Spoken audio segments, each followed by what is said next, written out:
What's going on, ladies and gentlemen? Welcome to Double Coverage. We hope you're still living, loving, and breathing sports. I'm Dom with the great man, Saucy. How you going, brother? How are we, mate? Back, show number Oh, 44 with the title, Lebron. What uh, does that mean? What does that mean? it Um, just means you're taking over that segment this evening, mate. That's what you'll be doing. It's all in your control. I don't know what the hell's going on. I get a message from Saucy and says, "I think I found our lemon of the week," and I said, "Oh, we'll see what happens." we're Uh, running with it. We're but running with it. We will. We will. We got Cage, and now we're going to go for LeBron. So Cage is in the same level of LeBron. Also, big props to him. Gave us a nice shout out on the latest episode of Luca Tigers Bronze as well. So really appreciate that, bro. Means a lot. All right, let's get into it. NBA standings. Philly's back on top this week, Source. Uh, Brooklyn, the sleeping snake, as I called him last week, has been playing very, very well. He's arisen Kevin Durant. And then Milwaukee in third. Don't sleep on Giannis. We're going to say it again. Stop sleeping on the Bucks. New York in fourth, Atlanta fifth, Miami sixth, Boston seventh, Charlotte eighth, ninth is Indiana. Washington, who is playing out of their mind at the moment with Russell Westbrook, he's been balling out in 10th. 11th is Toronto, 12th Chicago, 13th Cleveland, 14th Orlando, 15th Detroit, and then over into the West, Utah on top, Phoenix second, Denver a third, Clippers a fourth, Los Angeles are fifth, Dallas a half a game behind LA, Portland seventh, one game behind LA, eighth is Golden State, ninth is Memphis, San Antonio 10th, the Pelicans are 11th, Sacramento 12th, Oklahoma, Minnesota, and Houston round out the comp. Source, first of all, like my first note here that I want to talk about in excitement is LBJ returns for the Lakers. And he did return in great fashion. He played very, very well. Uh, he played pretty good minutes. Then he's gone into his second game. Didn't play today because supposedly he's re-aggravated his ankle. It was a bit sore. Uh, I don't know. Talk to me. You beat the Precautions, but Nuggets. the good thing is today we came out with the W, and we came out with the W over Denver, which is potentially a team that we're going to have to face in the playoffs. If we go along, maybe we might match up with them in the first round, third versus sixth. You don't know. So it will be interesting. It will be interesting to see how it goes along. But yeah, look, we just got to try keep ourselves out of the play-in, so we don't have to play the extra I'm ex- games.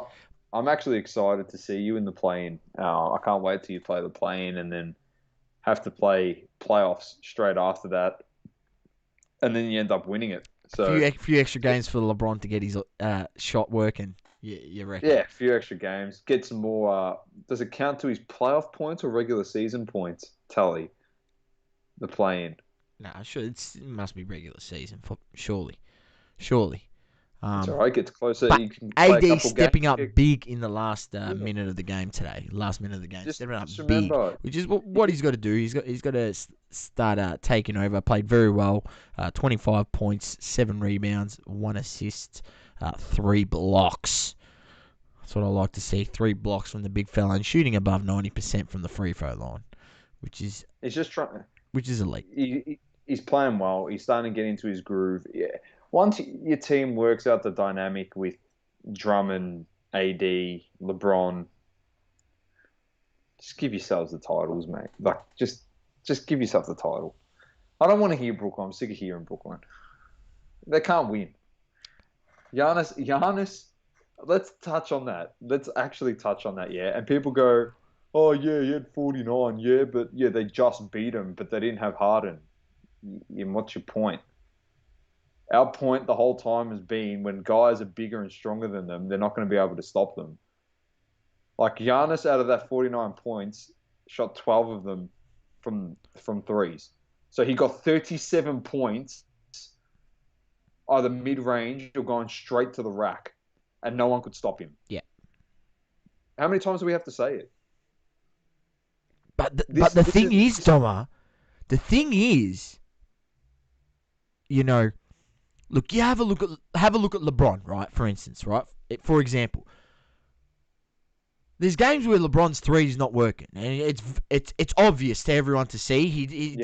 doesn't have the stroke. You know, he's a 34% career 3-point shooter. But the difference between LeBron over a 7-game series is that he can bring the consistency over 7 games to wear you down to get the job done, right? Now, if Giannis can build into that mold where, yeah, hey, I can get 30 points a night and 10 assists by going to the rack and drawing guys to me and kicking it out and, helping my team be better. But the nights where I do have my 3-point point shot and the mid-range working, and I'm getting to the rack, you better watch out because I'm going to put up a 50 bomb. You know what I mean? Like, if he's got that in his arsenal and he develops that hey, this guy can go off for 50 at any point, where his 3-point shots on tonight and you can see it, he's going to be unstoppable. And that's the next level to his game. Like, not for anything. If he goes to that point, like, people need to understand, like, it's a point where, he's 26 years old. That could be 5 years of just Giannis time. You know what I mean? Like, where They actually, Giannis is the man in the league. Like, this is where I think yeah, he's got to develop, and he's got that desire in him. So I he think wants to win he knows titles. he He's knows the set up. doubters. He knows the doubters, and he works vigorously to shut them up. So I want to see him succeed. I'll be so happy if the Bucks do something big this season. It will be I love Giannis. So When they knock him out, hey, look, that's when they'll do something big. In that's the second round, when they knock him out, I'm we'll be not. I'm not celebrating. sitting here. I'm not sitting here and saying it's not going to happen. Yeah, I'm not riding nets. As I said, the continuity thing we've spoken about it, Dom. The chemistry. Where does it come from when they're barely played any games together? Where? Like, how do you build that? Like, I just don't see it. and the other thing as well, because they're one of the best defensive teams as well, Milwaukee, and they're so physical. They don't like physicality. They genuinely they're just a bunch of just shooters and guys that are soft. Don't tell me KD's hard and Kyrie's. They're soft as butter, mate. Those guys, they are soft. DeAndre Jordan's past it. Blake Griffin's past it. Like they're just shooters. Like they're relying on guys like, and he's not. These guys aren't bad players, but Landry Shamet and Joe um, Harris is a very good Joe player. Harris. No, Very I good was going to say player. Joe Harris, yeah, but to be that Joe spark, Harris would start just about on any team in the NBA with the way that it's played these days and the spacing yeah, and 100%, 100%. Well, look at a guy like Duncan Robinson as well from the Heat. It's the same thing. He can't play any defense, but he's like the quickest to 500 threes or not 500 threes, 50 100 threes or some shit. Like, oh no, it is 500 threes.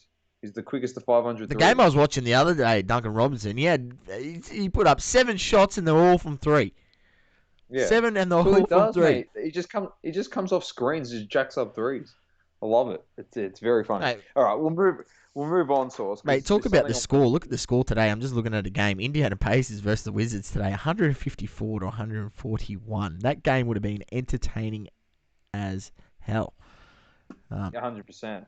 It's better than the Indiana game yesterday or Rui the day before. Hachimama going off us 27 points. He's They really won showing like what he can do, 50. Hachimama, in a bit this season. He's shown much, much better promise.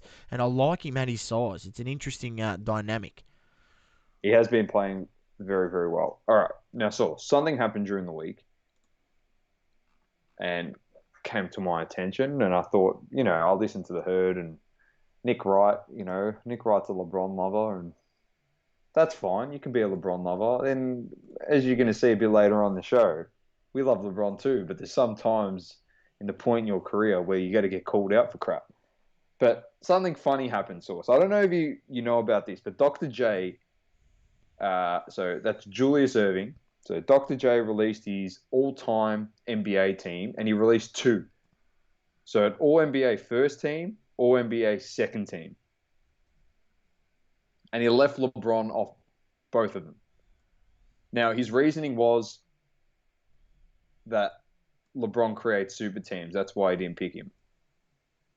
So Nick Wright cracked the shits, and I'm going to take some of the stats here that Nick Wright provided in his argument, and then I'm going to add upon it. We had someone in a live last night say that like, oh, it's a super team. That we're talking about Brooklyn. It's just like, oh, super teams. I don't want them to win.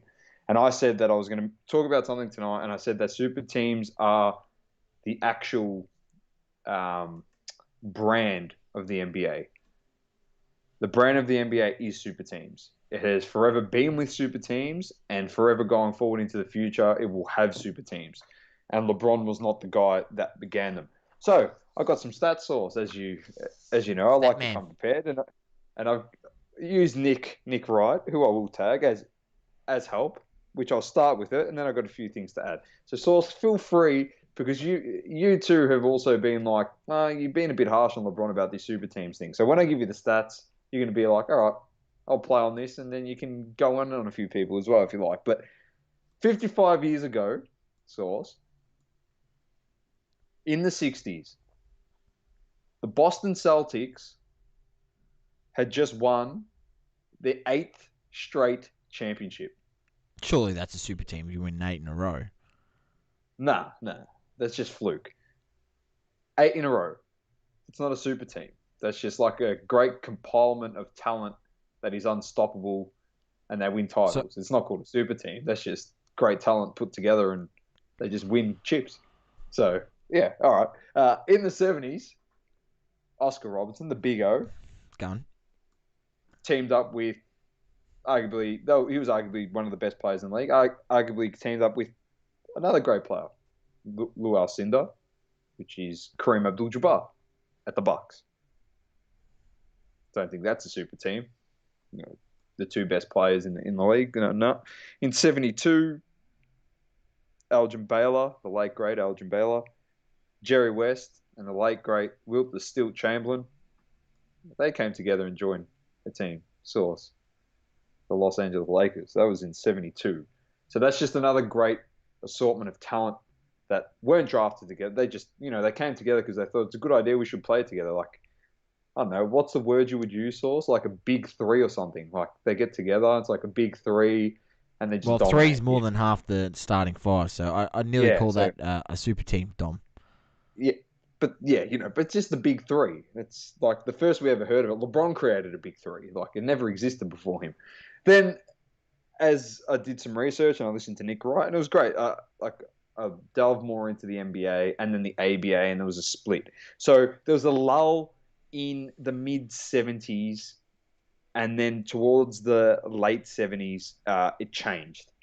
Yeah, because the ABA and the NBA were two different entities, and they used to take each other's talent. Then the ABA folded, and Dr. J, so who started this whole conversation, uh, came into the NBA and he dominated. He fell short like Michael Jordan in Eastern Conference Finals, and then fell short in NBA Finals, not like Michael Jordan, who won titles, but he fell short because there was a super team in his way. Because in '77, the Lakers had Jamal Wilkes, Kareem Abdul-Jabbar, and they had Magic Johnson. Fair to say, Magic Johnson was drafted, but he did dominate in his first year, and I'm pretty sure he won the title. So then '78, Larry Bird had at the Celtics Robert Parrish, Cedric Maxwell, Nate Archibald, Kevin McHale. Pretty average guys there in '78. Yeah, so they were a dominant force. And then, Dr. J went through a patch, couldn't win until '83. So this is the guy that complained about super teams. And, you know, he was one of the best players in the league.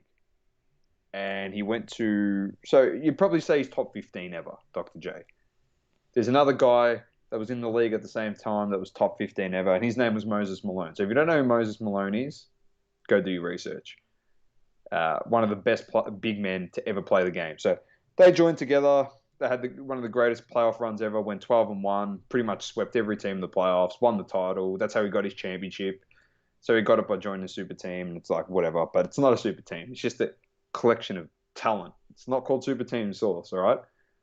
Then, the Bulls, yeah, all right. They had Jordan. Yeah, that's fine. They drafted Pippen and all these other guys, and they got Rodman and all these other guys. And, it was a super team. stop beating around the bush. You went and got guys like Kukoc and Rodman, and you're a super team. And you bullied everyone for 6 years when Jordan was playing before he retired. But that wasn't a super team. It's just a collection of talent.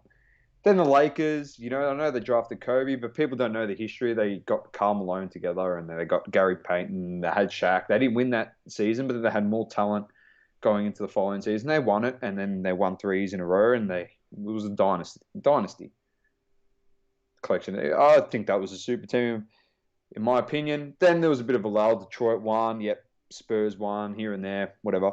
And then we get to obviously 2008, whatever it was, 2009, 2010.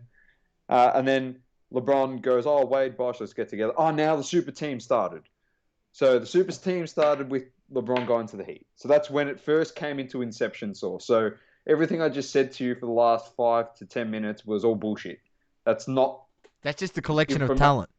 That's just a collection of talent. So then the super team started. So since that's happened, we've had the Warriors, super team, because they got Durant, super team. Then it went into the age of duos. We had playoff potato with Kawhi. We had AD and LeBron, and then Doncic and Porzingis. And it was a good collection. There was just duos everywhere. I don't know if you put them in the same category. No, I'm just saying duos. I'm just saying duos. Oh, okay. That's what it was. Okay. It was like a star and another guy. And then obviously it's come full circle again after like literally one season of having duos, and then we've got a super team in Brooklyn. So my point being to everyone is that pre-LeBron joining the Heat, do we call it just a large selection of talent coming together on a basketball court to play amongst one another to win titles, or are they called a super team? And to put it in retrospect and just to make people actually think about it a bit more on the history of the NBA, the collection of talent back then in the 60s, 70s, 80s was nowhere near what we have in today's NBA. So just imagine if you go back in time and you got Kareem, Jamal Wilkes and Bird and Magic, or Baylor, West and Wilt, or the Big O with Kareem, or you have Bird, Parrish, Maxwell, Archibald, McHale, or you got Dr. J and Moses Malone. You're taking up a large portion of the talent pool in the league of the best players on the super team. Now there's super teams everywhere. Like, yeah, all right, you got Kyrie and all these guys. They're on one team. Oh, it's a super team. Yeah, but LeBron's got AD. You know what I'm saying? Embiid's a gun, and he's got Ben Simmons. He's not like a superstar. He's a great player. Like, Giannis is a gun. You can go, like, you got Luka Doncic is a gun. You got Jason Tatum and Jaylen Brown at Boston. They're a gun. You got Jokic and Murray at Denver. Like, the collection of talent now, like, not for anything, Beal and Westbrook. Just think about all this stuff in the history. You got Curry and Thompson still on the same team. Yeah. In Golden State. Like, think about the collection of talent. You could pretty much say the whole entire league's a super team. It's a super league, realistically.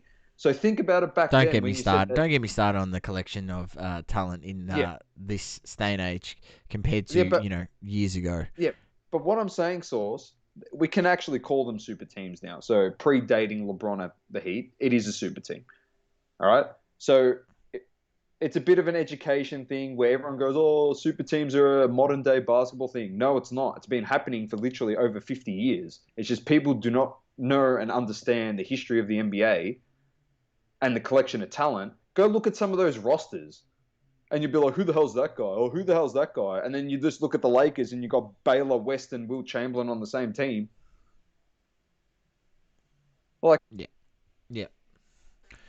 So have to agree. I'm not saying give LeBron a pass. Yeah, all right, you want to go in hard on LeBron, but and not for anything. You can say KG, Paul Pierce, Ray Allen. That was a super team too in Boston. Yeah, I was going to say that one too with Rondo. Like, so I'm not giving LeBron a pass. I'm just saying he's just continued a tradition that has been true to the NBA since its inception. Super teams are the label of the NBA. You can refute it as much as you want. Pretty easy to create a super team when there's only 5 main Yeah, players on the court, correct. That's what mate. I'm trying to say. So Let's be honest. you can't refute history and you can't deny it. And if you deny it, unfortunately, you're in denial yourself. You might have to cop the lemon of the week. Those people. What do you reckon, Thomas? I'm serious. Like, I'm being. It's just a factual, logical explanation. I'm not trying to rub anyone up the wrong way. These are facts. Like everything I read you is factually correct. I didn't make up that It's all a Algebail lie, Wilson Dom. It's all a and lie. Kareem played together. I didn't make up all that shit. That Dr. J and Moses Malone. Oh yeah, we're buddies and we played together. I know there's no great duo, big two like Sauce and Dom on a Monday night, but still, I tell you what, it's pretty close. Well, it's more just Sauce doing everything. I'm just there for, well, I don't know why I'm there. But seriously, Correct. Adam Smith in the comments. There are only a few exceptions to obviously the super teams. You got the thank you. Raptors, you got the Spurs. Yes, the Spurs. I believe all three of those guys were drafted. Ginobili, Parker, and Duncan all drafted to San Antonio, I believe. And yeah, there's a few exceptions. Of course, Mavs.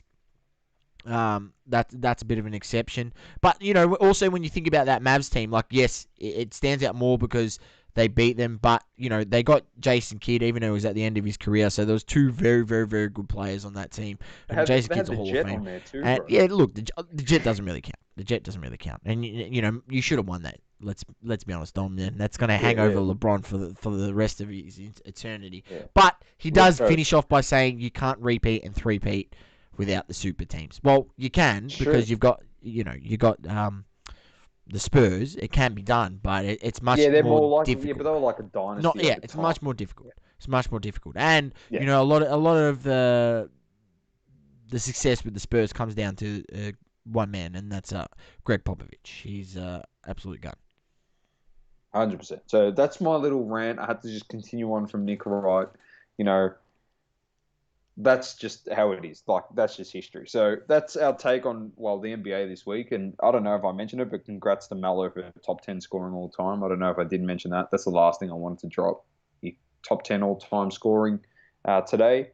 Fantastic stuff for Carmelo Anthony's had a fantastic season. Seeing as he's a guy that 2 seasons ago was pretty much out of the league and no one wanted him, and he's reinvented himself in Portland. I don't understand why when he's better than half the guys in the league anyway. So it's beyond me. But Half the guys in the league, they cracked their aim for not playing defense, mate. Have you seen some of the defensive plays from half the guys in the league? Like, what are you talking about? You just said that Indiana and Wizards score was 150 to 140 something. You're just telling me there's fucking defense. They're cracking it at Carmelo. Carmelo can sit down and have a cup of tea and then jack up some shots. He doesn't have to do anything. What's any different? Blow bys and it's just the defense is just shit. There's like only 4 teams that play defense in the whole league. Literally. It's not even an exaggeration. Anyway, let's move on. AFL round 7 review started with would we consider it the upset? Richmond versus the Dogs, 22-point win by Richmond. Dogs came out flying. look, Richmond, that's great win. Great win. Richmond crawled back, mate. They came back in the second half with a vengeance, and it was an absolutely cracking win, Doma. They had no right to win that game with the outs they had, and the way the 100%. Dogs were flying. But credit to the Tigers, and this is what we just say. What do you say, Doma? There are people just doubting the Tigers still to this point. I'll be honest with you. I said it off camera to Source. I don't think I said it on the podcast. I just said to Source I really wanted Richmond to lose for the fact of I wanted the media to just keep killing them every week. I just wanted to lose so they get the heat. So then they could just come back and just keep winning and then they end up winning the flag. And it just becomes the same story from every year. The media tries to bring down this team. And then at the end of the day, they're going to end up winning. People said Port Adelaide is going to be the challenge. Mate, Brisbane's team, they've got injuries to Neil. They're a good collection of talent. Yeah, Brisbane. Like, they're good role players. They play well together. So this super team, on the topic of super teams of Port Adelaide, that have all these guys, got towed up this week. And you're telling me Richmond's going to struggle against that team? Come on, man. They won it. Just give them the trophy. I just like seeing them lose because I like seeing everyone's reaction going, oh, they're crap. We've got a chance of beating them this year. You don't have a chance. This is the funny. You've never had a chance. If you don't have a Mason Cox in your team in a preliminary final, you haven't got a chance against Richmond, mate. It's as It's simple the as that. one good game of his whole career. Let's be That's it. honest. It's as simple as that, mate. If you haven't got a Mason Cox, you Oh. can't. So they got the win against the Dogs. Fantastic stuff. Good comeback, as we said. Now, the next game is the all-almighty shambolic Collingwood Magpies losing to Gold Coast here in Melbourne at the G by 24 points. Booed off the stadium, Doma. Booed off. You know, Gold Coast had 6 MCG debutants in their team. 6. They never played a game on the G Source in their career. Flying. They're flying the Suns. You know the other thing too. You know Collingwood's 3 wins, collection 4 of talent? losses. You know Collingwood's collection of talent averaged 100 games of experience. You know what Gold Coast averaged? Go on. 20. And they got towed up on their home turf. Embarrassing. That's a very Now the disappointing test win, is because I'm going to especially on the skip G. forward. I'm going to skip forward. Yeah, this is a game that played on Sunday. North Melbourne played Melbourne. North put up a good fight for 2.5 quarters. Then Melbourne blew them away. Yeah, we were up at half time by 4 goals. Melbourne came back. It was always going to happen. We ran out of legs. We lost by 30 points, 103 to 73. Now, I go to that game because we have what is the Nathan Buckley contract sweepstakes this week because Collingwood play North Melbourne. And I'm telling you one thing, Collingwood supporters. If you were pissed off this week, last week, you're going to be pissed off even more this week. Because I'm being deadly serious, yeah? And I don't rate us. And I keep saying it 100 times. I don't rate us. If we put in the performance we put in against Melbourne in the first half, you are not winning this game. You are not winning this game. It's impossible for you to win. We were harder at the ball than Melbourne. Like, we transitioned so well. We moved the ball so well. What did I see Collingwood doing on the week against Gold Coast? Nothing. Witches hats. I've been watching Witches hats for 3 weeks. I hope, knowing my luck as a North supporter, Collingwood will come out and play for bucks this week. You know what I mean? It's like, yeah. And then Collingwood supporters will be like, yeah, but we beat North. But even if you beat us, if you don't beat us convincingly, that just tells you more about your club. If you don't beat us convincingly. Say if you beat us by a goal, if you're a Collingwood supporter, you're probably going to boo your team off the ground again. I don't care if you came away with the 4 points. Like, I look at Essendon, and everyone said Collingwood's going to be ahead of Essendon. And what I saw, I know your boys, we'll get to that game right now. You didn't get the win against the Blues. But what you showed out in that game, at least you played with some heart. So, Pies supporters, you're in for a very long season.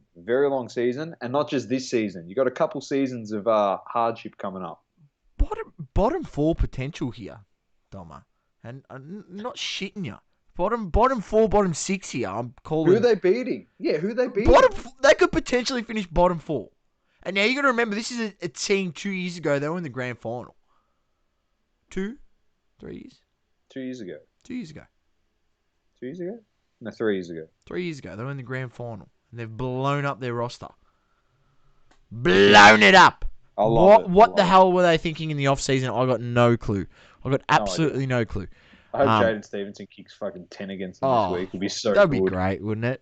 It'd be great. Steve-O just goes off for 30, bangs 2 sausages, playing in the midfield when he asked to play in the midfield at the Pies, and they said, no, we've got no room for you. You got to play half forward. He goes to North, and he's been playing very well for you guys. It'd be very fun. But let's go to your game, actually. Go Essendon and Carlton. Good effort. Hind, Cox. Who's the other big fella you got up forward? The youngster. Yeah. I forget his name. He's a good player. Can play. Jones, is that the one? Potential there. Yeah, Harrison Jones. Harrison Jones. Harrison Jones, that's the one. Yeah, you're looking all right. Nick Cox is a freak, by the way. Very good player. Very, I don't know very how, good I don't player. know where the hell you found that kid, mate. And I'm spewing that he's at a club like Essendon, but I tell you what, that kid can play. He can He's play. good. He can play. He's good. So you had the baggers, you know, sweating.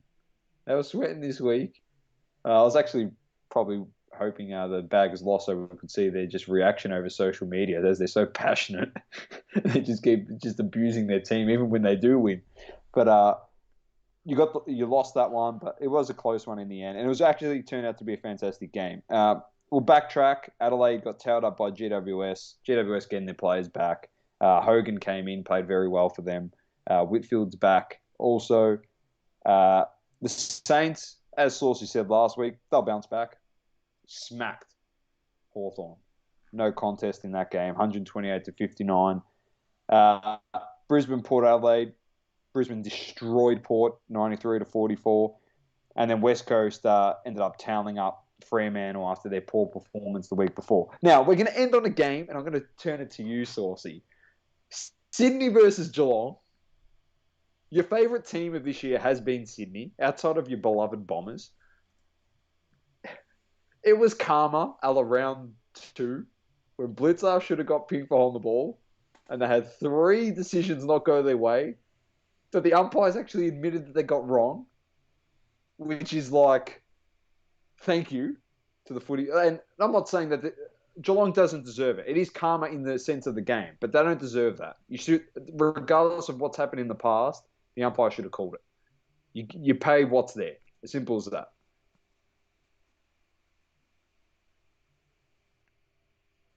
They're young fellas. You just cut out there for a second. You got to have to pose that to me again because you've cut in and out, and I've got no idea Cut out. Oh, sorry, what mate. you've said. Oh, sorry. Oh, sorry, mate. No, I just said, like, it was a great win by the youngsters this week. Yeah, very good. At the Very Swans. good. Very good. Very good win. They fought right to the end. I mean, Geelong shot themselves in the foot. 16 behinds. 16 behinds. They should have been able to put that game, well and truly to bed, and kick away. But they didn't, and they left them in with a sniff, and the Swans prevailed in the end, and they were solid in the last quarter. Their attack on the ball, and their fight to the end was unbelievable, and credit to them. So, as I said, the Swans are a team. If they are on, I think they're a bit like, I don't know, I'm going to compare them a bit to like a St Kilda, where if they're on, they can challenge anyone. But can they keep bringing the consistency? Who knows? There'll probably be games where it's just not there. And that's where it comes down to. It's a long season, so I think if they make the 8, that's a good step in the right direction this season. I think they well and truly can make the 8, especially with their start. So, see how they go this next week. Definitely. And All right, see if they can back it up after a tough win. Let's get to round 8. Let's get these tips source. Richmond Geelong. I've had a mare in the tips. I tipped 3 out of 9 last week. I went 4. Terrible. Oh, geez, this is going to be a good game. Dusty back?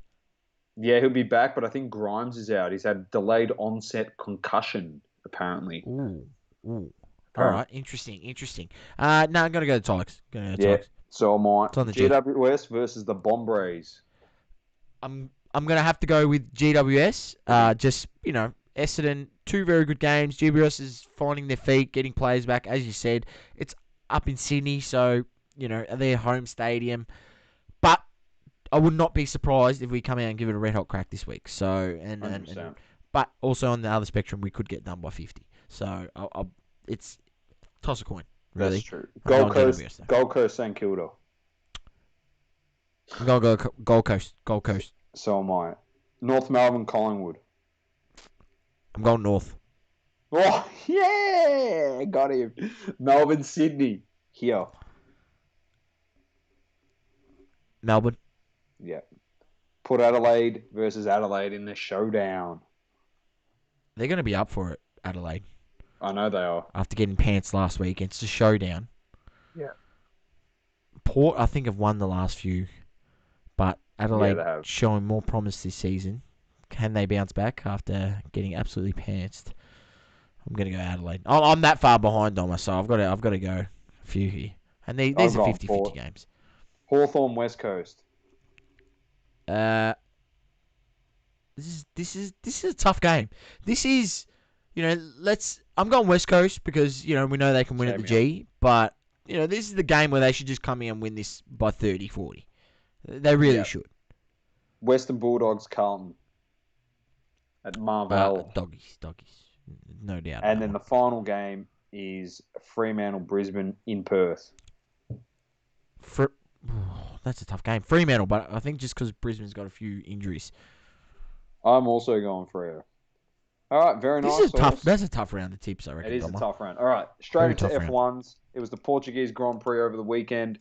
Uh, I'll be straight out, yeah. I don't know if you caught it, Sauce, but it was boring as batshit. As simple as that. It was one of the more boring races that I've watched in a while. Bottas had pole, and if anyone in their right mind knows F1s, Bottas was never going to hold the pole position throughout the whole race, and that's just a given.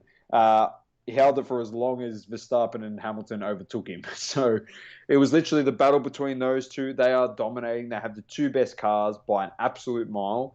And this is the challenge that we're going to get. Well, the show that we're going to get throughout the season is going to be Hamilton v Verstappen for the championship. Everyone else is playing third fiddle to them in the World Championship standings. Perez actually got a fourth, finally finished up there, was driving pretty well. Lando's been very, very, very good for McLaren. Fifth in this race, and he's sitting third overall in the World Championship standings, which is awesome. My boy, I'm very, very happy for him. But nothing else. It was just run of the mill. Run of the mill. I'll get into the standings, and you'll see what I mean. It's just Hamilton, Verstappen, Bottas, top three. Perez was fourth, Norris fifth, Leclerc in sixth, Ocon in seventh, Alonso in eighth, Ricciardo in ninth, and Gasly in 10th. So Sainz didn't even get in there, couldn't even finish in the top 10, which was a bit of a disappointment, really. Who else? Stroll and Vettel in the Aston Martins are absolutely struggling. They can't even finish in the top 10. It's really a battle. It has been a battle for some of these cars so far. Hopefully they improve throughout the season. But Danny Rick, ninth source. He's struggling a bit in that McLaren. I I thought, don't know what's going on. what's happening? Because he should have a better car this year. The car should I've be got my better. theory behind it. I've got my theory behind it. I think I said it before on Crunch Time or on here. My theory is, yeah, he was meant to be the prodigy at Red Bull. He was meant to be the next thing after Vettel once he was gone. But then Verstappen walked in the door, and then they saw the potential in him, and they're like, well, we're going to put all our eggs in the Verstappen basket. So he goes, no, stuff you. I'm going to Renault. He went and drove in the Le Mans for a couple of seasons, literally the yellow Renault, the Le Mans. He was the main guy there. The car just wasn't good. It was underwhelming and not to his expectation. And then obviously he goes to McLaren, and he's gone to McLaren, in my opinion, as a teacher to Lando with his experience. He's gone now from his situation in Red Bull back to the same situation he had in Red Bull at McLaren. Lando's 10 years younger than him, got a hell of a lot more potential than what Ricciardo has as a driver right now. Lando is just literally dominating every week. Like, you put him in a top two car, he probably wins the world championship. Like, you put him in that Red Bull, he contends with Hamilton, and he's good enough to beat him. So he's just in limbo, and he's absolutely struggling. I don't know what's going to happen. I hope there's a turnaround, because I want to see the McLarens up there, both of them. I want to see Ricciardo fighting Norris for a second or a third. That's what I want to see, or winning races. Hopefully it's a move for the long term, and then when we go into this equalization of parts and stuff and cars next year, we see a better playing field and Ricciardo gets more of an opportunity. That's what I'm hoping. But at the moment, he struggled, Sauce. Look, Dama, let's be honest. I'm calling it now. Hamilton's going to win the championship. We're 2 races in, and I'm saying Hamilton's winning the championship, and it's only going to matter when they bring in the equalisation where we're going to see where these drivers, these young drivers, what their true potential is. Because until they can get the car, sit behind the wheel of the car that's really going to give them an opportunity to contend with Hamilton, it's his championship to lose. And then this 100%. is third race coming this week. No, fourth this Fourth week. race. Yeah. And how many races are on the calendar? Oh, fuck, put me on the spot. He's 22, All right. So there's 20 plus 20. races.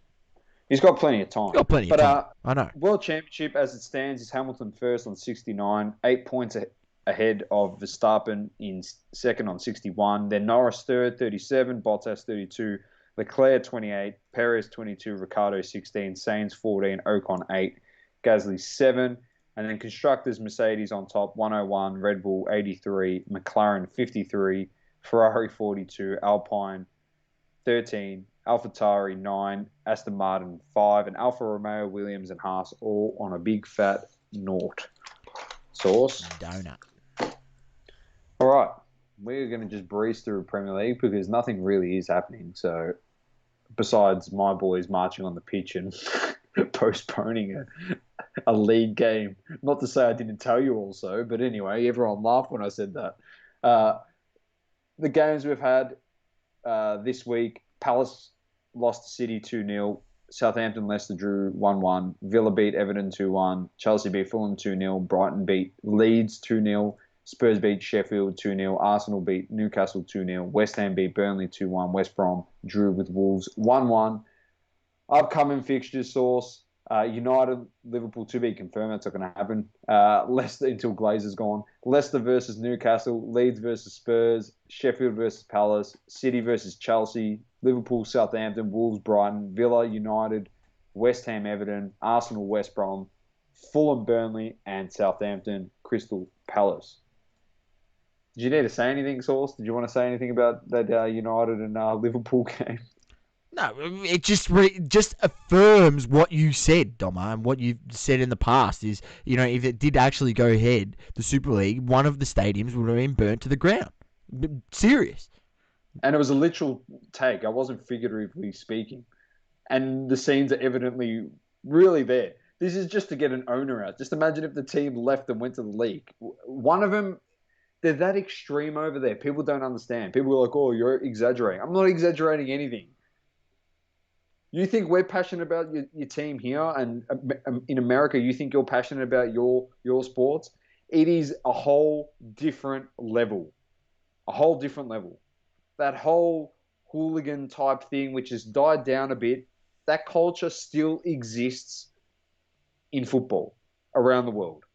Football, soccer is what I'm talking about. It exists. All right? And it's still there. And it was evident on Monday morning when this transpired. It is evident.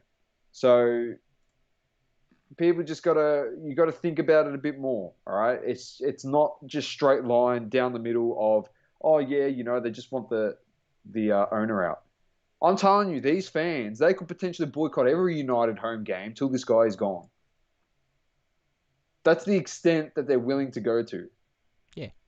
Now I'm not saying I want that to happen. I'm a passionate United fan, and what I saw on Monday is disgraceful, in my opinion. I want to see a great game between Liverpool and Manchester United. That's what I want to watch. Yeah, I want to see Glazer gone too.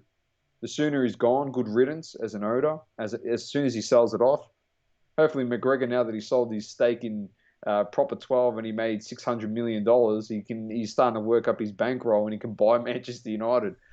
People say he can't afford it, but can Glazer? We're in debt anyway, so he can buy it for whatever it is. McGregor, get a loan and be in debt $1 billion, and it would make no difference to the situation we're in now. So, really, think about it. So, yeah. Anyway, don't know nothing about the Premier League. Everything's pretty much sewn up. City's got it in the bag. The bottom 3 are pretty much locked in. You got to say with Fulham 27 points, closest is Newcastle on 36. So that's locked in. But it's all about the Champions League tomorrow morning, 5 a.m. Manchester City versus Paris Saint-Germain, and Thursday following morning 5 a.m. This is for Australian Eastern Standard Time. If it's if you're in a different time zone, by all means look it up, find it on your local guides. 5 a.m. again, Chelsea versus Real Madrid. City is up 2-1, going back to home. That's a very good scoreline. They are They got the two two away goals. So. Unbelievable stuff. So, that's when you think about it like that.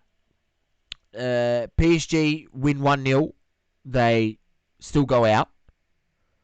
1-1, obviously City go through, but then if it's 1-1, they need to go on and win 3-1 to qualify, PSG, because they need to equal those two away goals.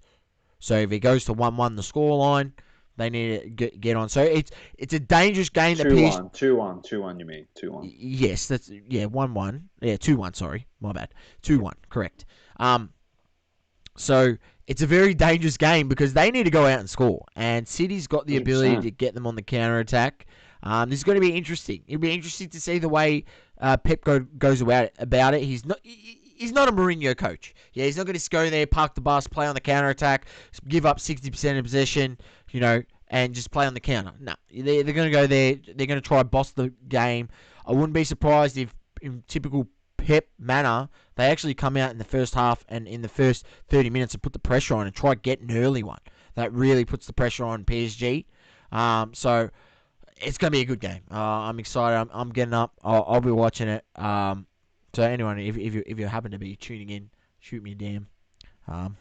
Supposed to be up and about for it, so get in contact with him. All right, beauty. The following game, Real. Real versus Chelsea. Sorry, you've jumped the gun there, Doma. Yeah, I have. 1-1 there. Chelsea's got the away goal there. Chelsea play very good in Champions League. They just turn up, and it's just look. Right. I don't really care. But I just want Chelsea to win, so then Anth can cop it from Luke. Oh, yeah, it was just 100%. The absolute banter that will go down on crunch time if he pulls through. And if we happen to, it would be ideal if we just done crunch time on Thursday evening as well. So there's a result there. Really, really spice things up for later this week. Yeah, we are doing it on Thursday. That's going to be very nice. So we've teed that one up beautifully. I tell you what, when you tune in on Saturday when it gets dropped, it's either you're going to hear Ant celebrating, sighing of relief, or him getting absolutely abused by the three of us. Let's be honest, we're all just going to start ragging on him, mate. So, just for the sake of it. But it's going to be an interesting one. And I reckon Chelsea can win this. Yeah, of course. They're in the box seat. They are in the box seat. Stamford Bridge, they got the away goal. And really, they just need to close it out, and it's theirs. They are playing in another Champions League final. So very interesting stuff. All right, so we got the NFL back on the cards as well this week. Briefly, yes. Obviously, the draft that just transpired. Yeah. The what I'm calling it is the Zion of the NFL. This is the Zion year of the NFL, especially for hobby cards. The most touted quarterback to come out of college football since, I don't know, people are saying since Peyton Manning. Like that sort of prestige ability that he's got. But run us through, Doma. Run us through. I'm just going to go through the top 15 picks. I'm not going to go for I'll go through the first round because it's 32 picks. I'll start from the bottom and work my way to the top. So, pick 32, Tampa Bay, Joe Tryon. Baltimore picked the Dafe Owe. Buffalo, Greg Rousseau. Green Bay, Eric Stokes. Does it have their position there? Peyton Turner. Defensive end. Baltimore, Rashad Bateman, wide receiver. Cleveland Browns, Greg Newsome, the second. Cornerback. Jacksonville Jaguars, Travis Etienne, right back. Oh, no, yeah. Is that what it is? Yeah, right back. Running back. Right back. Don't worry, we've gone from soccer to NFL, so he's gotten confused, ladies and gents. But that's all right, I'll keep him in line. But you know why I like to know? The Because you see how it Because I want to fits see up what fits with teams it. are Yeah. improving, what they looking to improve, and see if that fits with the mold what they were lacking last season. So it's interesting to see. But yeah, keep going, keep going. Uh, Najee Harris to the Steelers. That is running back. Christian Darrisaw, offensive tackle. Tennessee, Caleb Farley, cornerback. Indianapolis Colts, your boys. Quiddy Pay is an edge. Russia, Kadarius Toney to the New York Giants is a wide receiver. Uh, Jamin Davis, uh, what is it? LB. LB linebacker. Linebacker. There we go. I was calling him I've left played a bit of Madden back. NFL. I've played a bit of Madden What's NFL, going? so I know. Mate, I'm usually all over this. Jalen Phillips, edge rusher for Miami Dolphins. So we just bolstering the defense again. Alex Leatherwood, offensive tackle for the Raiders. Zaven Collins to the Cardinals. Then this is the interesting one. The guy that was touted to go number 3. So Mack Jones, the quarterback from Alabama, to the New England Patriots. So this is the guy that they're going to run with. He's a pocket passer. It's literally just identical to drafting Tom Brady. I'm not saying he's going to be Tom Brady. Relax. I'm just saying not mobile at all. I'm telling you, if offenses get through their defense, if their defense gets through the offense to him, it's all Offensive over. line. Who's this? Who's the guy? Mack Mack Jones, Jones. quarterback for New England. The Jets then got guard Elijah Vera Tucker from USC, Chargers, Rashawn Slater, offensive tackle, Micah Parsons to the Dallas. Then Chicago Bears, this is a steal. Quarterback, Justin Fields. I think Trubisky is pretty much done and dusted. Saucy would be happy with that. They got Andy Dalton there as their starting QB at the moment. So he's an old fella. So Justin Fields really just seamlessly just moves straight in. Burn them Trubisky cards. Yeah, burn him. And Fields is very mobile. So kind of like, I don't know what his comp's like. Probably like Colin Murray or Patrick Mahomes. Wilson, yeah. Then Devonta Smith, wide receiver from Alabama, went to Philadelphia. Denver Broncos, Pat Surtain, the second cornerback from Alabama to the Broncos. Panthers, J.C. Horn, cornerback from South Carolina to the Carolina Panthers. Then offensive tackle Penei Sewell, picked up by the Detroit Lions. Miami with the 6th pick picked up Jalen Waddle, wide receiver. 5th pick, Cincinnati, Jamar Chase, wide receiver from LSU. Atlanta Falcons picked up the tight end Kyle Pitts, the most talented player in the draft, according to scouts. Went to the Atlanta Falcons. Then Trey Lance from North Dakota State, quarterback to the San Francisco 49ers. And then the first 2 picks were also quarterbacks. With the number 2 pick, the Jets got their new QB, Zach Wilson, and then the no-brainer to the Jacksonville Jaguars, Trevor Lawrence from Clemson is the QB there. Now, we're not going to go too in-depth in this and how it's going to affect the teams. You would have heard that many mock drafts out there, and we don't want to bore you about that stuff. Obviously, we also, in truthful fashion, we have to do a lot more research into these guys before we start spitting what we think they're going to do for their franchise. So when it comes closer to NFL season, as you know on this show, we always do a preview, a season preview of the NFL, and we run through, give our over and unders and what we think is going to be the benefactor of new players and what's going to hurt them going to the next season. So, yeah, and then Saucy will start giving his picks again, and hopefully he can make some cash. All right, UFC Sauce. Hopefully, by that time we can get an American correspondent on, and he can give us a few more insider knowledge, a lot more than what we do down here. Especially, we follow it, but we don't follow it as religiously as some other people. Daniel Aiello in the comments, Zach Wilson, future GOAT. The future GOAT is probably the guy that went number 1. It just reminds me of Troy Aikman, Trevor Lawrence. The height, the build, I don't know, just got this thing. And then Adam asked, did the Eagles get a QB or are they running the season with Hurts? No, they're running the season with Hurts. I'm pretty sure. They picked up a wide receiver. Wide They picked receiver up with their first Devonta round Smith. pick, yeah, Yeah, which is quality, which means Devonta Smith. Obviously, we know from our boy Tyson Beck did the Devonta Smith rookie card exclusive deal with him. And then I'm just rolling through. They have picked up a few other aspects: offensive lineman, defensive tackle, cornerback, running back, defensive tackle, defensive end, linebacker. So they're really trying to bolster. I can see they're trying to bolster that defense. It looks as 100%. though Philly. And on the offensive side, they've gone big with the wide receiver pick, and they've picked up a running back. So, interesting times for that franchise. Let's see what they can do moving forward. But enough of that, Doma. Obviously, we're UFC. rolling on UFC. We had UFC Fight Night Reyes versus Porchizaka, which is a funny one to say. Run through the main card as I usually do. Bantamweight division, you had Mira Divishli, third round decision. Middleweight division, Sean Strickland, third round decision. Light heavyweight, was a draw between Eon Kutalaba and Justin Jacobi.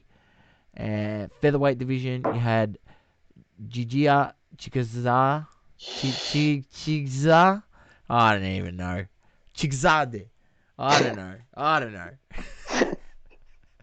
That's a segment on its own, I'm telling you.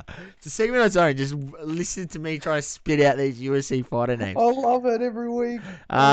He got a KO in the first round.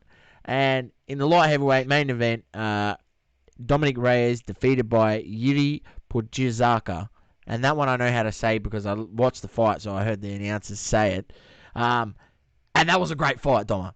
Unbelievable fight. Anyone out there who hasn't seen it, try watch it. It was unbelievable. Porchizaka, striking power, just crazy. Just crazy. And he is touted to be next up for the bout. He's only had 4 fights in the UFC. He fought in other MMA competitions. He's come into the UFC and just lit the place on fire. So he could be potentially up for a title shot. His professional MMA record is 28-3-1. The Czech Republic native, Jiri Porchizaka. Now, I love it. according to this, it is showing Sunday, 9th of May. Usually I just type in UFC card on Google and just see what's up. It's saying UFC Fight Night, Sandhagen versus Dillashaw, 9th of May, which this weekend. But it's only got one fight on the card, so I'm not 100% sure what the goal is there. Whether there's been some issues, I don't know, or I'm just the information hasn't been updated here, but that's never usually the case. It's never usually the case. But it is what it is. It is showing that there is an event this weekend. Maybe just check that with your local guides, or do your own Google search. I don't know when I searched. This is what I got up saying that there is a fight, but there's only one fight. Hopefully we can see it. TJ Dillashaw's good, man. Well, there's only one. They've only got one fight on the card here, which is this is definitely not right. Maybe that's all they need, mate. That's all they need. Definitely not right. But that's all right. We'll see. We'll keep them updated anyway. There'll be something we put in our story if we find out anything about a card this week. We're always active in there and giving updates. All right, Sauce. Now, I'm throwing it to you. This week, it's all you. It's your segment. I took Skip Bayless's scalp last week. It's over to you. As we always say, set the scene and give it to us. Well, Doma, the NBA this season, anyone who's not aware, last season, obviously, there's the whole COVID, and they had the play-in tournament to decide who gets those last spots. Obviously, they couldn't play out the rest of the season. And that's something that decided to carry over to this season. So, obviously, there's the play-in tournament. Teams 7th through 10th play it out for the 7th and 8th seed.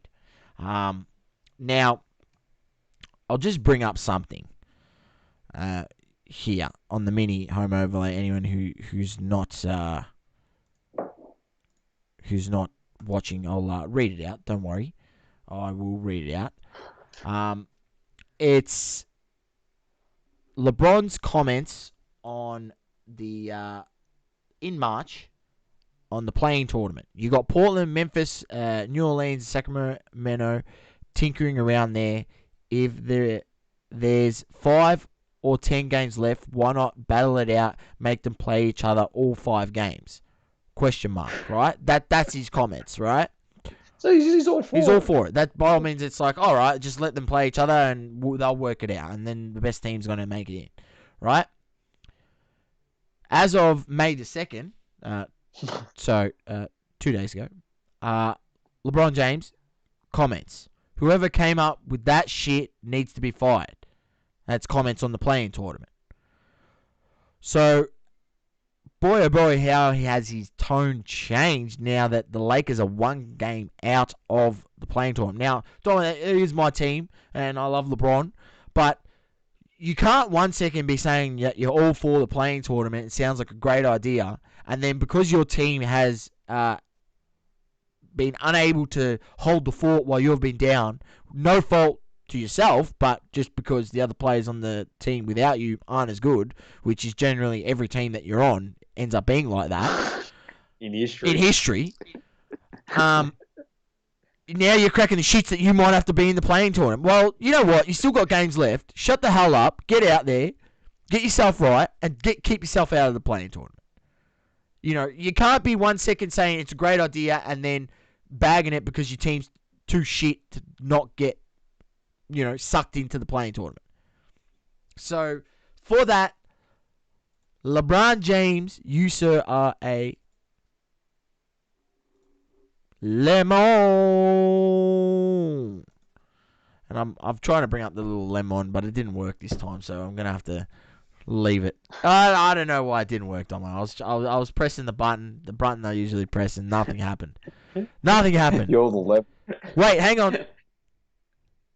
I think I've got it. Lemon. The fact that you just double lemon him is the greatest. I got to do it with the lemon on the actual screen. Yeah, I got to do it with the lemon on the actual screen. You can't complain about it. Like March 2020, leading into that season. Oh, it's a great idea. Blah blah blah blah. And then you turn around just over a year later, and you turn around because it's actually half a game behind, in front of Dallas. Sorry, and you crack the shits. Yeah, I completely agree with you. Well, you can't do that. Just stop worrying about your ankle, which I think it's a lot worse than what it initially was. But I don't reckon it's a high ankle sprain. I think it's a lot worse than that. But still, besides the point, just go out there and just win games. You've got AD now. If you can't win these games with AD, then you've got some big issues in Los Angeles. So, but that's Lemon of the week. All right, Sauce. Hobby talk. Our favourite segment. Favourite segment, all right. And where do we go first? As per usual, blockchain boys. Straight into it. We've got another beautiful listing up this week. Are you going to get it on the... It's already up, mate. It's already up. On the ball. It's delayed on my screen. Yeah, it's delayed on my screen. I'm sorry, man. I'm sorry. I apologise. All right, let's run through it. They're all immaculate cards. All one of ones, as usual. Is a lovely Nike patch for Joel Embiid. Very, very nice. And as we always say, it is the blockchain card, and you will be receiving the physical card with this. Next is a 1 of 1 Dirk Nowitzki Nike patch. That is nice. Very, very nice. That is nice. Very nice. Jordan Love RPA sticker. That's a sticker auto there. Sadiq Bey from the Detroit Pistons RPA, and that is an on-card auto. Very nice. Luis Robert from, don't even know where you play for, Luis. Chicago. Is that White Sox? White Sox, mate. White Sox. Baseball. Got a majestic patch auto on card. Clyde Edwards-Helaire RPA for the Chiefs. What do we got here? blockchain Drew Brees 101 NFL autograph sticker card 101, and then the last one is an Onyeka Onkongwu from Atlanta RPA on card auto. Very nice. It's been Quality good stuff. having this blockchain coming up every week. I like it, We Sauce. still don't know what the hell they're selling for, though. It's No, always the issue. because Panini haven't got back to us on email. They haven't specified it to anyone else. We've asked around and everyone to other people, and they try contacting them. They have a better direct line to them than what we do. They've heard jack shit. So it's all private sale at the moment. It's literally an Instagram DM if you buy one of these cards. All private sale. No one knows. That's it. Doesn't get registered on Card Ladder, so we have no idea what's going on. That's pretty much what's happening at the moment. All right, Sauce, we've got some new releases coming out within the next week from today to our next podcast drop. So we've got Panini Chronicles Football coming out, Crown Royale Basketball coming out, Flawless Football, which would be nice. It'd be great to see what they do with that. And Impeccable Premier League Soccer is coming out also. So we've got good range there. Soccer's obviously hot at the moment, running real hot in the market. Any product that's coming out, we saw what happened with Obsidian. People went crazy for that. We saw what happened with EPL Prism. People went crazy for that. And then the following week, obviously, we got Mosaic Soccer coming out. So people are going to be losing their minds over that as well. Yeah, it'll be interesting. And It'll be interesting because I'm waiting to see what happens with as more and more soccer releases come out. Does some of the early releases sort of soften in prices? I can't see it's grown so much. It's grown so much. Soccer, does it maybe cool down a little bit at some point prior to maybe the Euros or these things, or maybe after the Euros plays and there's a bit of an off season, as we like to call it. I don't know, but I'll mention it a bit later in the Smokey. My thoughts on it, some of the cards and the sets. fair enough. Well, man, as we said last week we had a bit, we worked it out with the hobby talk, and we answered some people's questions in the chat. So feel free to send them through about the hobby, because it is bare bones. So we're actually trying and scraping very hard to find things to talk about, because it's actually gone really quiet. There's like a lull in the hobby. There isn't much happening. I know there was a nice big show over in the States, Miami card show. Yep. in Miami Card Show, and then everyone got together after at Pool Wax and like bit of a discussion together. It was awesome to see all those guys in one room discussing the hobby and obviously trying to grow it, make it bigger. Networking, I like that a lot. It was awesome to see. Now, Sauce, I don't know if you saw this. I brought this to your attention. If you want to make any remarks on it, which I think you will be very passionate on this, but Ken Golden came out this week in Blowout Forum, and he responded to accusations that people have been floating around, not about just Golden, but other auction houses that are selling trading cards, and people have been saying that it's the auctioneers and the auction houses, sorry, that are flooding the market with cards, pumping and dumping them pretty much in terms of like raising the value of them, and people are then spending exorbitant amount of money to buy these things. And then Ken Golden came out and he practically just cracked the shits. And I think it was all over what happened with an MJ card and a Tom Brady card. And it was like the last straw. And he pretty much just came out and said, it's not actually us flooding the market. It's you guys, the collectors, that are flooding the market, because you keep sending all your stuff here now, because they can see, obviously, the premium that these cards are getting when they're sold through a Ken Golden at Golden Auctions.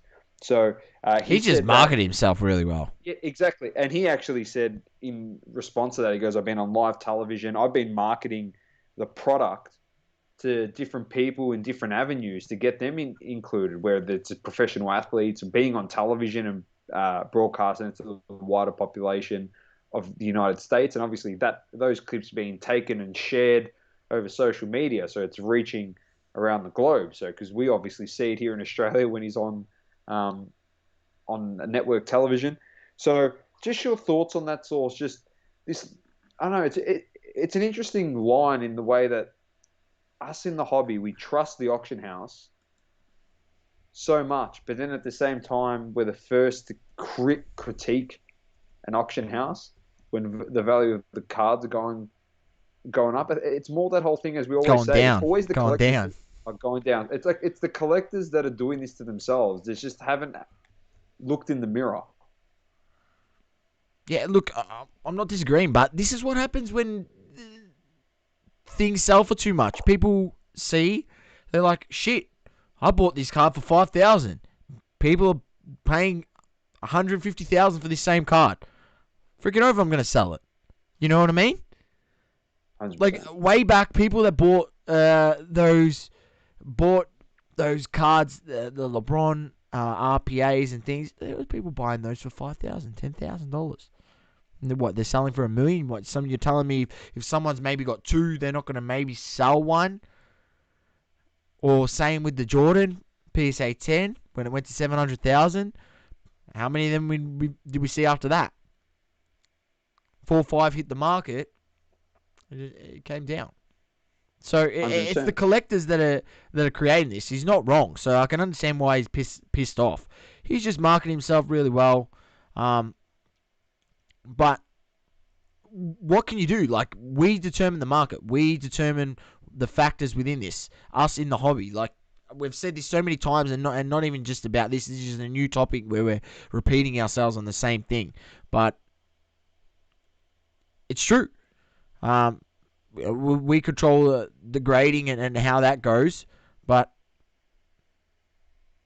Still complain about the we still grading. complain about the grading. The cards go up, We, we, we complain they're we too complain expensive. about The cards go down, oh, I can't get as much for my card now. Oh, what the hell do you want? Just everyone complain. Like, at some point you just got to realize, like, that's just what's happening, and choose your moment when you want to move your cards, or else sell it where the market's at.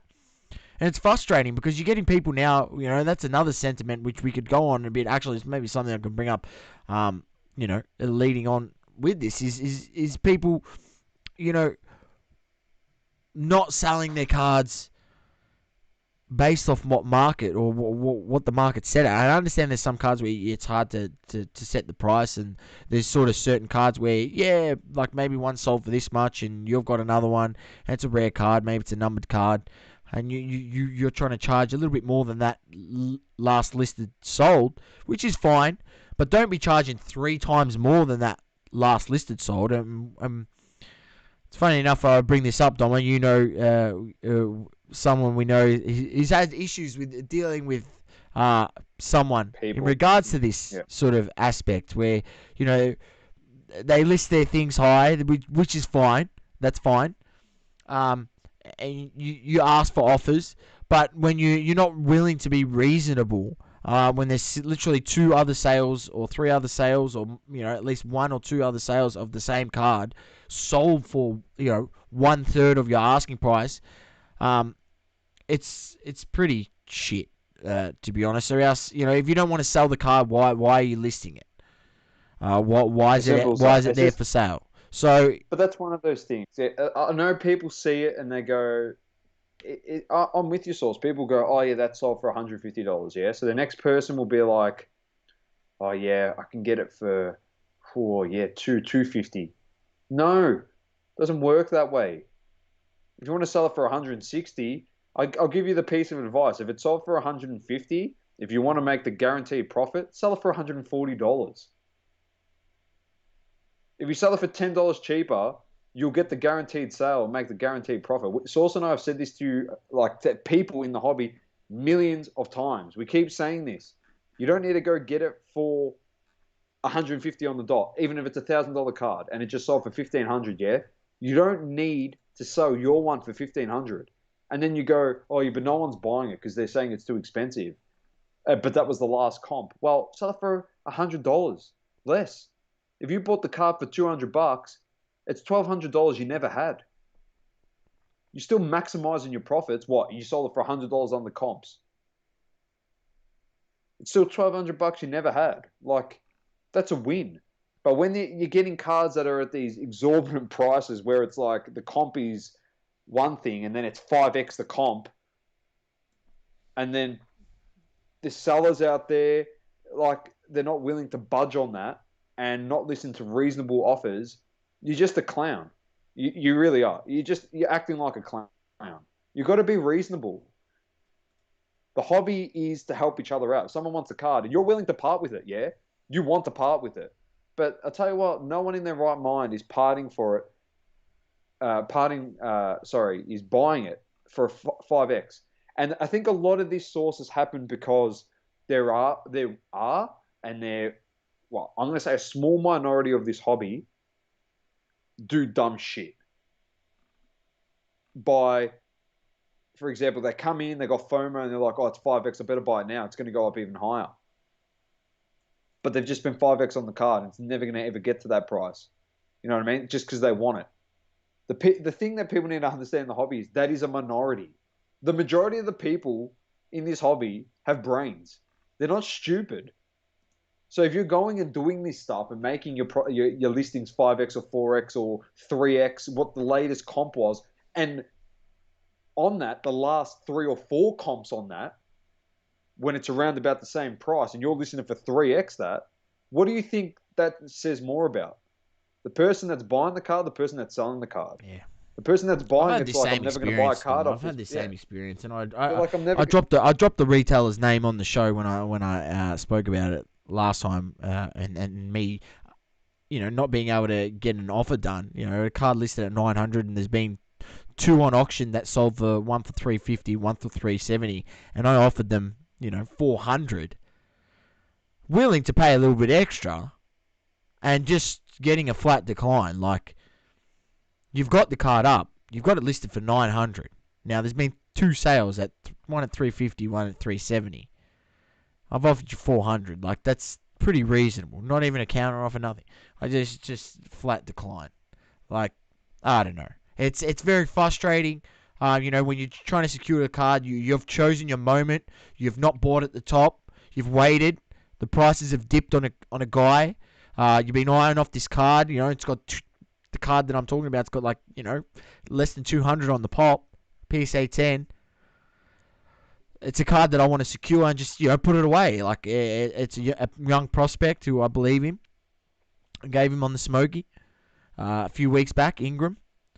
And it's just frustrating because you can't secure the card at a price that that you think is fair. And it's what's fair what the market's telling you, especially over the last 3-4 that have sold. And people just don't want to budge. It's frustrating. Like, I understand they're a retailer, so they could probably sit on that card for longer. But like us hobbyists that just want to try and get the card and you pick your moment, waiting for the market to drop, you cop it. Like, you can't even get one. Like, I've lost 2 auctions on the card, so it's not like I haven't tried. I've lost 2 auctions. Trying to make an offer, pay a bit overs, happy to pay extra $50 on the last sold. Can't get an offer done. It's just so frustrating. But I guess it's part of the hobby. You got to deal with it. But it just brings to the point, like, if you've got the card there to sell, like, what are you doing if you're not willing to take reasonable offers? 100%. I agree with you.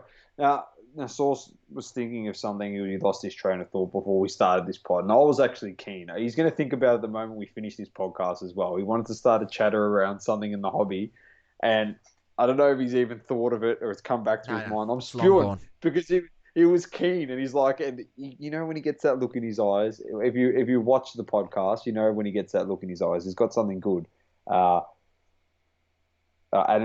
Adam said Adam's May 4th Smokey. I have a bunch of 1977 PSA graded Star Wars cards and stickers, which I bought for $10, $15 each, and I'm holding for the 50th anniversary in 2027. I like that.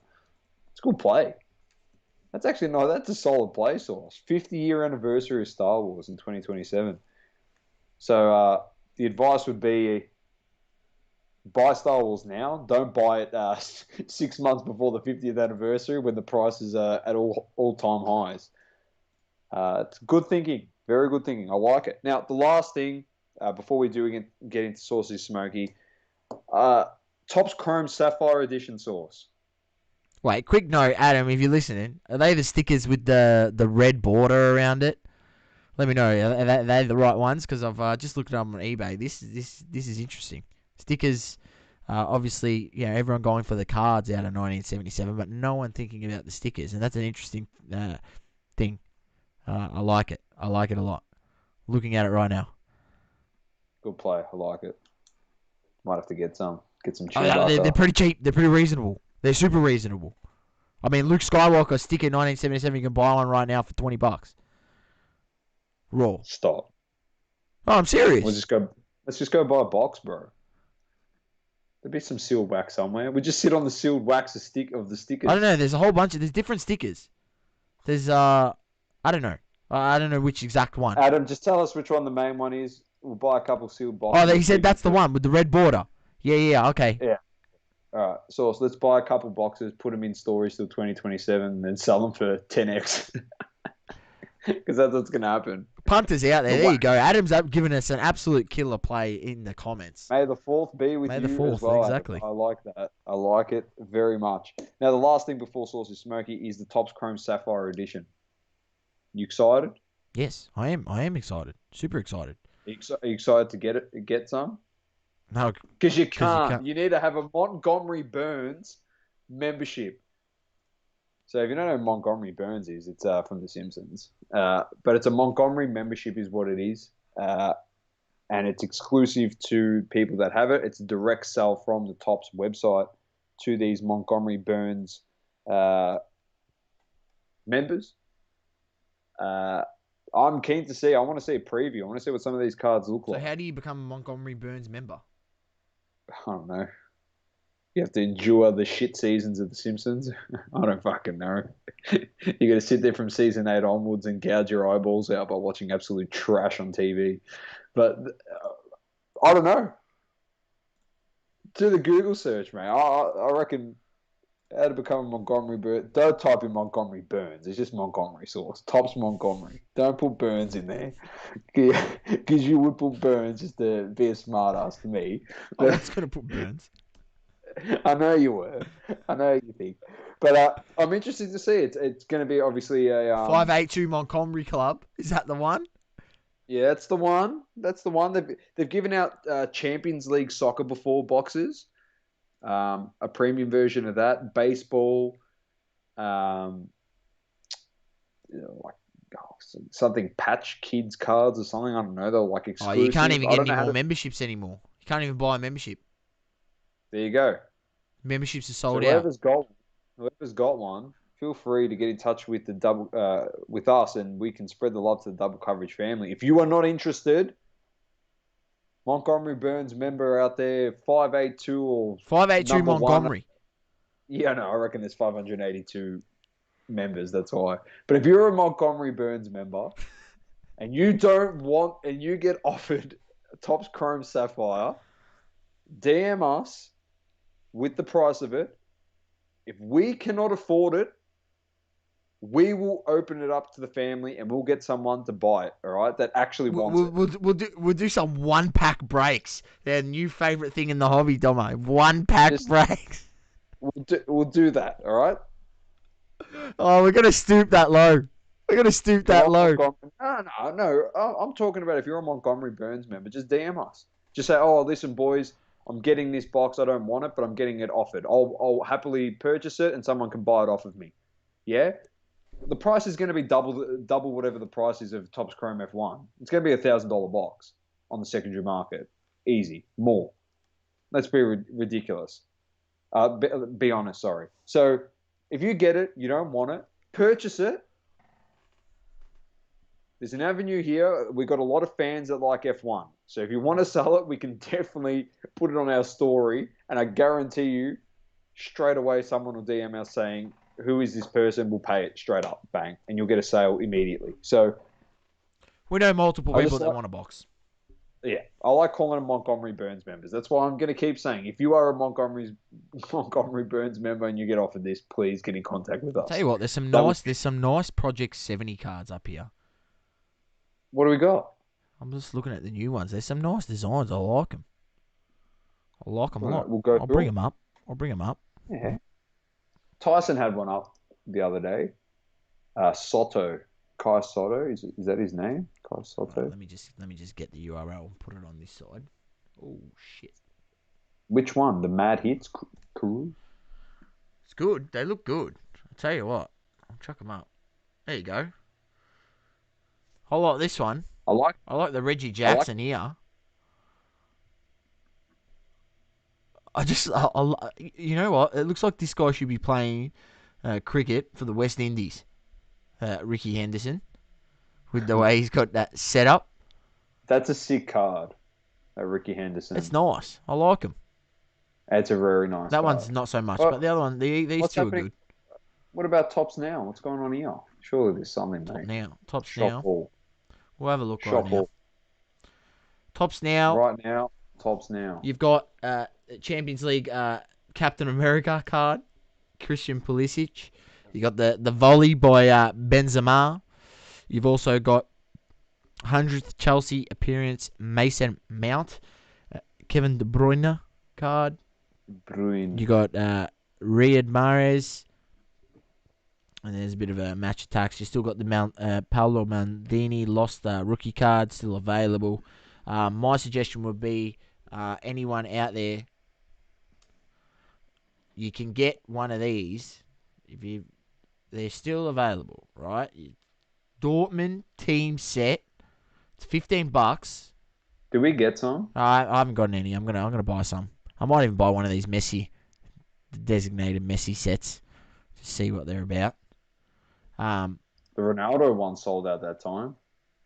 so buy some of these because there's a potential to get Yusuf Mokoko's first ever auto in any product.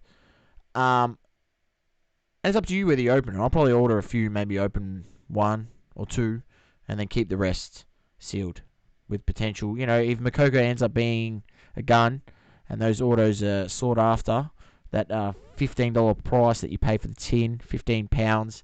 So by the time you convert that, it's probably about $25 a box. $25, maybe $30. By the time you get that back to Australia, it could be a little sneaky play. So I like that as well. Another thing to note, we did mention that Match Attacks did release like a Chrome Bundesliga version, and I remember how I spoke about it, Dom. Topps You Chrome Match did? Attacks Bundesliga sold out. Sold out. So it doesn't tell you where the soccer market is. You got Topps Chrome Match Attacks Bundesliga selling out. Think about that. It's pretty good. And like it's autograph 1 in 10 boxes, so it's not like you get an autograph every box, but they are Chrome cards, so it's nice. Yeah, at least you get an auto Ma- in a match attacks product. match look, Match Attacks is the NBA hoops of soccer products. It's like the low end, Correct. where any kid should be able to buy a pack. They're And readily now they available can't. here. If any kid can buy Match Attacks in Australia. They're always at Kmart. They're literally always there. So any kid who loves soccer, at least you can find some packs. Not anymore. Well, they start putting autos in it, sticker autos and stuff. Yeah. People start buying. If Match Attacks takes over or takes off, sorry, they'll just go buy the original Match Attacks and just go collect the refractors, the rare refractors, and just sell them. So they become valuable, and the product will just skyrocket, and kids will never find any of that product either. So Yeah, yeah. Well, who thank God knows? for Who knows? I hope that doesn't happen. thank God for the double coverage packs for the kids. Unless they can get some freaking cards. It's just We, ridiculous, we mate. we don't let them walk away empty-handed, Domo, don't we? Never, never, mate. Never. And never will. Never will. All right, so that's it for Hobby Talk. We actually got 30 minutes out of it, which is a surprise considering the hobby at the moment. But Yeah, Saucy everything. Smoke, Look, everything's running smoothly. We're seeing the ebbs and flows. It's an interesting period. We've it talked is an about this interesting. before. Whether we're going to get that run up in the playoff with the basketball cards. So let's see how it plays out. Let's see how it plays out. And actually, considering we are in Hobby Talk, before we do move to Saucy Smoke, which obviously always ends the show, few things. we interviewed Lou Janot from Card Talk Pod. Um, awesome interview. We actually had an absolute ball. It was so much fun. He was fantastic. Um, and great insight he gave into the way he collects cards, how he got into it, and just Yu-Gi-Oh, Pokemon, NBA. We just chatted a whole bunch of He loves stuff. a new It sector, was Lou. awesome. That's one thing F1, that I noticed. He loves a new sector. He told him about the F1 cards, and he was F1. going, I'm going to He look was off into and it. running. Yeah, I'm going to look into it. He was loving it. Now, so thank you to him for coming on the show. We've had Azura on recently as well. Thank you to him for jumping on as well. We appreciate Daniel, you a lot, a.k.a. man. Azuro _ He's, cards. he's a machine.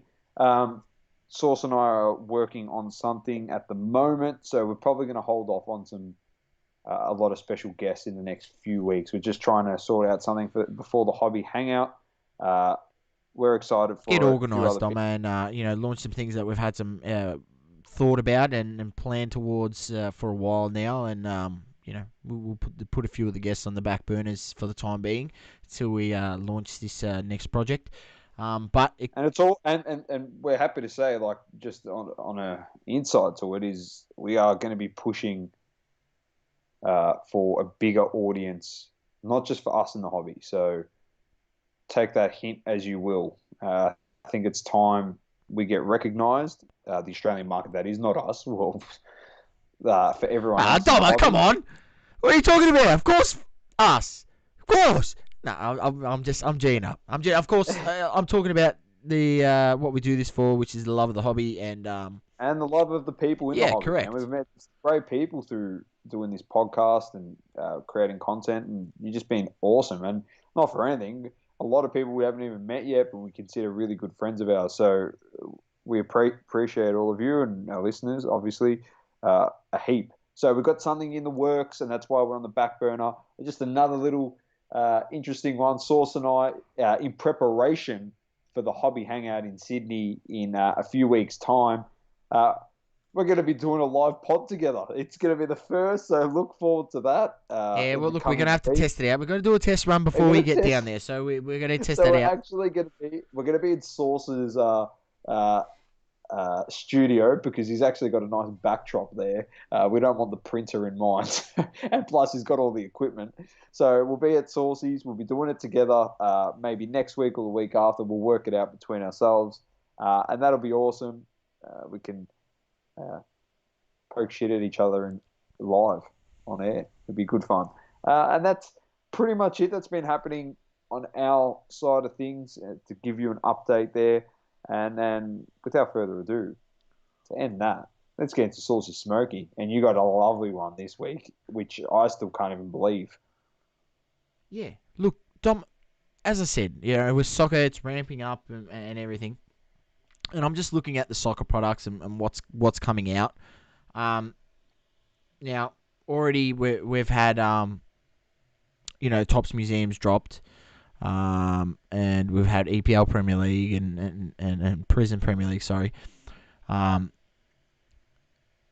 I was just looking through because Topps Museum Champions League is the only product that's out from the Champions League other than Match Attacks as well. And there's obviously Chrome, Merlin to come, and then Chrome also. Yeah. Topps Chrome Champions League. And look, I've just been looking into a bit of the museum products, and I just think there's going to be an opportunity with these other products coming out. Museums sort of in the back burner, and people not collecting it as much. I think everyone, falling into that hype of Chrome.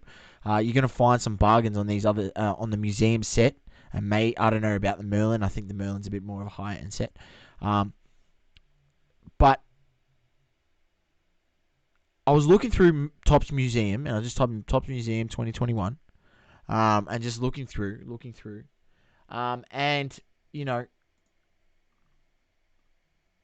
I seen a Messi card, a number to 50, sold for $50, 50 USD, and I seen Number to 50. just number to 50, sold for $50, and I seen another Messi card, numbered to 25, only sell for 100 What? USD. Now, I'm thinking, like, these cards are numbered, right? Now, you've got the base. The base in that set is going for $650. The silver, I think this is the silver. I think maybe they might all be silver in the set. I don't know exactly. Maybe the base is silver. I think it is. I think it is. That's the way it is. It's got like a silver border. It's not actually refractor. But the red is the number to 25 is ruby. It's red. And the number to 49, I think 50 or 49 is I think orange. The one that sold for 50 USD. Now, what went through my brain was like, if this was like LeBron James, number to 50 card, and now say, let's not say out of Prism, let's say out of maybe Donruss Optic or Select or another product, what would that card be selling for, right? And, I did a bit of research, and so there's no particular card that I'm giving here. I'm just comparing, two guys who it's not their rookie card. It's just a numbered card in a product and what the differential of it is. And I found a LeBron James Select tie-dye, number to 25, tie-dye cut, number to 25. So it's still a number to 25 card. Now, just in retrospect, the number 25 Messi sold for 100. The LeBron sold for 420. Now, we're talking about, in terms of like the way people look at Messi and the way people look at LeBron, we're talking about like GOATs here, right? Now, if LeBron's selling for a number to 25 card selling for 400, now even let's clip $100 off that. Let's sell it for 300, right? Let's clip 120, let's sell it 300. Even if that sells for 300, like, these guys are GOATs the way that people look at them. There's no way Messi's card should be $100. There's no way a card number 49 should be $50. And I think maybe if Chrome comes out and other things, that this museum set's going to get less attention. You might be able to find better deals. But I think right now, the Topps Museum is potentially a buy. I think people are forgetting about it. Another little cheeky tip about that Topps Museum is you've got the Makoko, who you've heard me mention just before, Yusuf Makoko. And he's a touted youngster to come up the ranks at Dortmund, and Dortmund are very, very, very good, and they've got a very, very good track record of producing young talent. Very good. So, what better place to get your opportunity than at Dortmund? And he's only 16, I believe, and his cards are going like his base card. It's not like a base. It's like it's still got like a silver border around it, but like the base card essentially in the non-numbered version is selling for around 95 USD. Now, I think once Chrome comes out and he's in that set, and he's in the Merlin set, a bit more attention will go on to that, and I'll potentially see these dropping as well. So I just think overall it's this top museum set. I think people aren't giving it enough love. I think everyone's just looking at Chrome and the main products. And, if you can go, give me a number to 49 Lionel Messi for $50 every day of the week. Thank you very much. I'll take that every day of the week. Like just to put it into perspective, Dom, my cousin pulled a status upper echelon LeBron James in a break. He pulled it. Number to 49. It's on our page. And the last solds on that card were 500 and 600 USD. Raw. And you can get a Messi number to 49 for $50? $50. Are you kidding me? Like, just, I don't know, just doesn't seem right. That's elite. That's elite, bro. That's so good. So that's the play. $50. That's the play. The play is look at this Topps Museum, find the good players in it, Ronaldo, whatever, numbered cards, buy them. Hey, if they grade well, as that's your next step. But hey, at the end of the day, you're buying. Like I said to my cousin when he asked me if I should sell that card, and I said, well, let's look at it like this. If you sell the card and buy a prospect, that prospect has to become better LeBron for that card to be worth something. Whereas if you're holding a number to 49, even though it's a 17th year card, it's a numbered LeBron card. And once he leaves Panini, there's no more Panini cards to be made of him. Once he leaves the league, because he's not contracted with Panini, it's probably better to be holding a number 49 number to 49 card of a GOAT. So that's the way I'm thinking about it with Messi. and these other ones. So, yeah. Do your I own due like it. diligence, your own Sauces. research, but that's what I'm thinking. I think that's the Play Tops Museum Soccer. Have a look at it. Very nice sauce. Saucy, smoky. Beautiful. All right, another pod sorted. Thanks everyone in the chat once again. Appreciate conversation. On behalf of me and Sauce, keep living, loving, and breathing all sports. It's Dom with the great man Sauce. It's double coverage and peace. Peace out. Thank you for tuning in. Please don't forget to leave a review on the Apple Podcasting app. Also, follow us on socials: Instagram, Facebook, Twitter, and TikTok. Talking all sports.